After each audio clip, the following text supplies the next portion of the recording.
Hello everyone and welcome back to Destiny. Today Bungie held their panel during TwitchCon and told us exactly what seasons are and what we can expect from them. Community Manager Deej was joined on stage with live game director Ryan Paratus and senior designer Steve Dolan. Not only did we learn about seasons, but we got a glimpse into what we can expect to see in Season 2.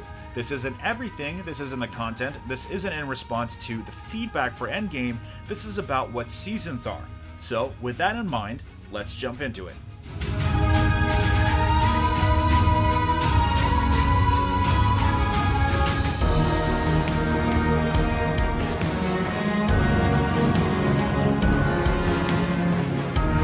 So let's start with seasons. What are seasons? Well, they are exactly what they sound like. There are going to be 4 seasons per year, and that is going to include a time where Bungie is going to deploy new content, make changes to the sandbox tuning, and introduce new features into the game. They haven't given us any new dates, but there's a very strong chance that Season 2 will begin when the DLC drops. So we're talking about Curse of Osiris, which is slated for a December 5th release. So what are the more specific things that you can expect from seasons? Well, first off, your clan progression is going to reset back to level 0, and that will come with a new slate of clan perks that you can unlock at each level that will be more closely themed to the content that's going to be dropping around the same time. If I had to make a guess about Curse of Osiris, there's a good chance we'll be facing off against the Vex more prominently, so some of those Cabal perks currently in the clan banners will likely be replaced with Vex-themed perks, again, if that is the enemy that we're going to be facing. We still don't know. Aside from that, we're going to be getting new trials, Iron Banner, and faction weapons into the game with new perks and new roles,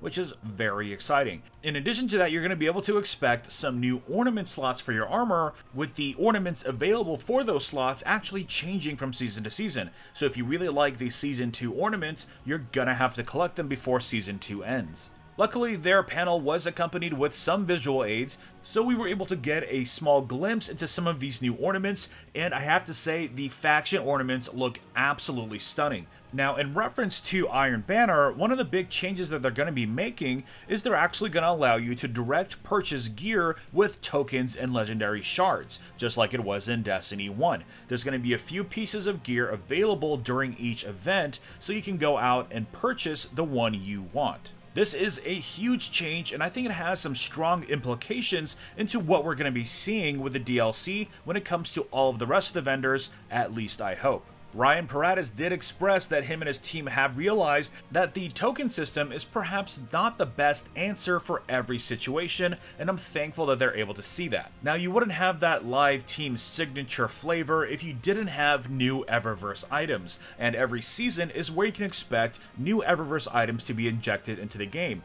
Not only that, but it's actually going to be replacing almost all of the items that are in there right now. That includes emotes, ships, sparrows, ghost shells, and brand new sets of Eververse armor, which they were sadly not able to show us because Deej said it was too closely related to the DLC. So perhaps we can expect some ancient Egyptian looking armor. That would be pretty cool. Now, shaders are the only thing that they're not going to be removing from the game, they're simply going to be adding to them. So if there's a shader right now that you just love, don't worry, it's not going anywhere, at least not anytime soon. Now it seems like before the seasons will end, there will be something called a clarion call to get players to come back to the game before the new content drops. This is an event that will most likely be 1 week long that will give you an incentive to play more. For the first Clarion Call that will be launching before the first DLC, if you play with a clanmate, you will be able to earn double XP. So if you're not level 20, you're going to be able to do so, and if you are level 20, that means twice the bright engrams. You can't go wrong there. Now, of course, the last thing they talked about, which I think was one of the most exciting things, is the return of the Dawning. Now, I say that because I'm a huge sucker for Christmas, and I'm super excited to see it come back. I was a huge fan of the Dawning in Destiny 1, and I'm super happy to see it come back. It's going to have a lot of really cool stuff. If you're unfamiliar with the Dawning from Destiny 1, it is Bungie's winter event. They like to have a fictional reason for you to have these events. Festival of the Lost is another one of these events, which sadly we will not be seeing this year, which kind of makes sense. There's not really a whole lot of time for it right now. We have the PC release, we have DLC 1 just around the corner, and, well, If it was going to come out, this would have been the week for it, and so it's not going to happen, which is just fine. But future events will be 3 weeks long. This is another confirmation that they gave us, so the Dawning is going to be another 3-week long event. And if I was a betting man, I would bet that it's going to start December 12th and run through January 2nd. That's the most likely scenario. And with the live event, you can expect some of the changes that we're used to seeing from Destiny 1, including a decorated tower and decorated farm. In Destiny 1, the tower was littered with snow, except in Destiny 2, you're going to be able to have snow fights in the tower, which I think is super fun, and we're actually even going to have snow showing up in some of the destinations, and you'll be able to pick it up and kill enemies with snow, which is just hilarious to think about. Not only that, but the tower is going to feature ice hockey. Yes, ice hockey. My guess is they're going to just replace the soccer part of the hangar with a ice hockey rink, and that's going to be really fun. Aside from that, you can expect a Dawning set of armor. We got a glimpse of what that looks like. It looks pretty sweet. I'm very excited for this set of armor. We can also expect some new shaders, and it also sounded like we might get new exotics. I don't want to read too much into it, but the language they used made it sound like there's going to be new weapons. In Destiny 1, we got the Abaddon and the Nova Mortis, which were 2 exotic machine guns, and we might see something similar this time around. At least I hope so.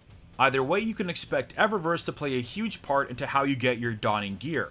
Now I'm going to show you a quick slideshow of some of these new items towards the end of the video, but before I do so, I do want to talk about one last update that they gave us during the stream. And it has to do with those that might be wondering why we didn't see anything about content. Remember, this was about seasons. It constantly blows my mind that people over-expect things when Bungie spells it out for you as clear as day. But it turns out we won't have to wait too long to learn more about DLC 1, thanks to 3 more Twitch streams that are planned in November. If you've been here since Destiny 1, you know what the formula is. Bungie will most likely use these to reveal to us what we can expect in the coming expansion. My guess is they're going to have one to reveal the actual DLC itself, full with themes and levels and characters. Then the second one might be about sandbox updates, and then they'll end with one about economy changes, which would be the one that I'm most curious about. But anyways, that was a roundup of everything we learned during the stream. We'll dive into specific topics in more detail later on, but for now, let me know in the comments below what you think of Seasons. What do you think of some of these new items? Let's discuss. Also, as a real quick PSA, this stream was not going to ever talk about Endgame and any of the issues that the game is having right now. If you were expecting that to be the case, then I'm sorry, you were sorely mistaken. This was clearly about Seasons. We're going to be talking more about content and any changes they're going to be making to that in November. For those of you new to how Bungie does things, or for those of you who have been around that just keep forgetting for some reason, Bungie does not fully talk about a problem in the game until they have a solution and until they're ready to show you that solution. That's going to be in November. If it's not in November, then I think then we're perfectly justified to be super upset.